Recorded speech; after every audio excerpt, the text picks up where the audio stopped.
Hi, നമസ്കാരം. ഇന്ന് നമ്മുടെ വാർത്തയിൽ അടുത്തിടെയായിട്ട് കൂടുതലായിട്ട് കേൾക്കുന്നത് ആത്മഹത്യകളെക്കുറിച്ചാണ്. അപ്പോൾ ഇന്ന് ഞാൻ കേട്ട ഒരു കാര്യം എന്ന് പറഞ്ഞാൽ, ഒരു സ്കൂൾ കുട്ടി ആത്മഹത്യ ചെയ്തത് നമ്മുടെ സോഷ്യൽ മീഡിയയിലെ ആ ഒരു പയ്യൻ, ആ ഒരു യുവാവ് ആത്മഹത്യ ചെയ്തത്. അങ്ങനെ ധാരാളം നമ്മളിപ്പോൾ ആത്മഹത്യകളെക്കുറിച്ച് ചെറിയ ഒരു നമ്മുടെ ചുറ്റിലുണ്ടാകുന്ന ഒരു കാര്യങ്ങൾക്ക് നമ്മൾ പ്രതികരിക്കുന്ന രീതിയാണ് ആത്മഹത്യ. ഞാനൊരു കാര്യം പറയാം. നമുക്ക് ധാരാളം കടമുണ്ട്, അല്ലെങ്കിൽ ഒരുപാട് ബാധ്യത, ഒരുപാട് ദുഃഖം സഹിക്കാനാകുന്നില്ല, ആ കടം വീട്ടാൻ നമുക്ക് സാധിക്കുന്നില്ല. അല്ലെങ്കിൽ നമുക്ക് ചുറ്റുമുള്ള നമ്മുടെ സമൂഹം നമ്മളെ പുറത്താക്കിയിരിക്കുന്നു, സഹിക്കാൻ പറ്റുന്നില്ല. അല്ലെങ്കിൽ മറ്റൊരു വ്യക്തി നമ്മളെ ചതിച്ചിരിക്കുന്നു, നമുക്കത് സഹിക്കാൻ പറ്റുന്നില്ല. സോഷ്യൽ മീഡിയ, നമ്മളെവിടെയെങ്കിലും യാത്ര ചെയ്തുകൊണ്ടിരുന്നപ്പോൾ അവിചാരിതമായി ആരെങ്കിലും നമ്മൾ പ്രതീക്ഷിക്കാത്ത രീതിയിൽ വീഡിയോ എടുത്ത് പ്രചരിപ്പിക്കുന്നു, നമുക്ക് സഹിക്കാൻ പറ്റുന്നില്ല അല്ലേ? അങ്ങനെ സഹിക്കാൻ പറ്റാത്ത ഒരവസ്ഥയിൽ നിങ്ങളിപ്പോൾ വളരെ വിഷമത്തിലാണോ നിങ്ങൾ? എങ്കിൽ ഞാൻ ഒരു ട്രിക്ക് പറഞ്ഞുതരാം, അതുപോലെ ചെയ്താൽ മതി. അതെ, ഇപ്പം നിങ്ങൾ ചെയ്യേണ്ടതെന്ന് പറഞ്ഞാൽ, ആ മൂക്കും വായും ഒന്ന് പൊത്തിപ്പിടിച്ചേ.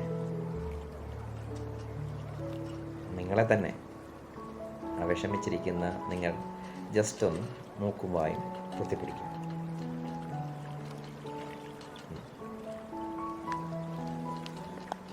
എന്തു പറ്റി? കുറേ നേരം കുത്തിപ്പിടിച്ചപ്പോൾ സഹിക്കാൻ പറ്റുന്നില്ലേ? എന്തോ ഉള്ളിൽ പിടയുന്ന പോലെ തോന്നുന്നല്ലേ? പെട്ടെന്ന് ഇപ്പം നിങ്ങൾ നിങ്ങളുടെ കൈ എടുത്തു അല്ലേ? പെട്ടെന്ന് നിങ്ങൾ കൈ വലിച്ചു. എന്താ കൈ വലിച്ചെങ്കിൽ ഞാനൊരു ചോദ്യം ചോദിക്കട്ടെ.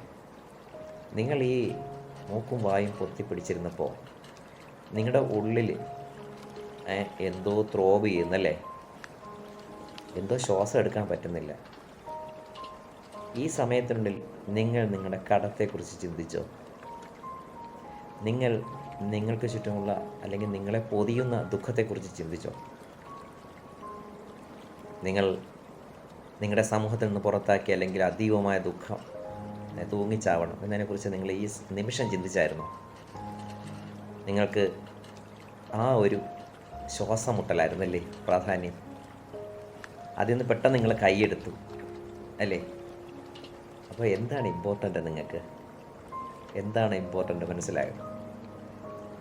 നിങ്ങളാണ് നിങ്ങൾക്ക് ഇമ്പോർട്ടൻ്റ്. നിങ്ങൾ ആ ശ്വാസം മുട്ടുന്ന ഒരവസ്ഥ വന്നപ്പോൾ പെട്ടെന്ന് കൈവലിച്ചു. എന്തിന് കൈവലിക്കണം? നിങ്ങൾ ആത്മഹത്യ ചെയ്യാനിരുന്ന ആളാണ്, അല്ലെങ്കിൽ സ്വയം ഇല്ലാതാവാനിരുന്ന ആളാണ്. പെട്ടെന്ന് നിങ്ങൾക്ക് അല്പം അങ്ങ് ശ്വാസം 1 മിനിറ്റ് പോലും പിടിച്ചു വയ്ക്കാൻ പറ്റുന്നില്ല. അപ്പോൾ നിങ്ങൾ മറന്നുപോയത് എന്താണ്? മരിക്കുന്നതിനെക്കുറിച്ച്, അല്ലെങ്കിൽ ഇല്ലാതാകുന്നതിനെക്കുറിച്ചൊക്കെയാണ് നിങ്ങൾ ഒരു നിമിഷം ചിന്തിച്ചുകൊണ്ടത്. പെട്ടെന്ന് നിങ്ങളുടെ ആ ഒരു സംഗതി മറന്നുപോയില്ലേ? അതിൽ നിന്നൊരു കാര്യം നമ്മൾ മനസ്സിലാക്കുക. You are important. നിങ്ങളാണ് important. The life within you is very very very important. നിങ്ങളുടെ ജീവിതത്തിൽ നിങ്ങൾക്ക് കുട്ടികൾ, ഭാര്യ, ഭർത്താവ്, സഹോദരങ്ങൾ, ബന്ധങ്ങൾ, കാമുകൻ, കാമുകി, ഇങ്ങനെയുള്ള ഒരുപാട് കാര്യങ്ങൾ കൊണ്ടാണ് നമ്മുടെ ലൈഫ് കടന്നു പോകുന്നത്. അതെല്ലാം നമ്മുടെ ആക്സലറീസാണ്, ജീവിക്കാനുള്ള, അല്ലെങ്കിൽ നമ്മുടെ ലൈഫിൻ്റെ ആക്സലറീസാണ്, കൈകാലുകൾ പോലെയുള്ളവയാണ്. അപ്പോൾ ഇമ്പോർട്ടൻ്റ് എന്ന് പറയുന്നത് നിങ്ങളാണ്. ആക്സലറീസ് അല്ല യഥാർത്ഥത്തിൽ ലൈഫ് എന്ന് പറയുന്നത്. What is throbbing within you. നിങ്ങളുടെ ഉള്ളിലിപ്പോൾ മിടിച്ചുകൊണ്ടിരിക്കുന്നത്, നിങ്ങൾ ശ്വാസം മുട്ടിയപ്പോൾ എടുത്തത്, അതാണ് ഇമ്പോർട്ടൻ്റ് എന്ന് മനസ്സിലാക്കുക.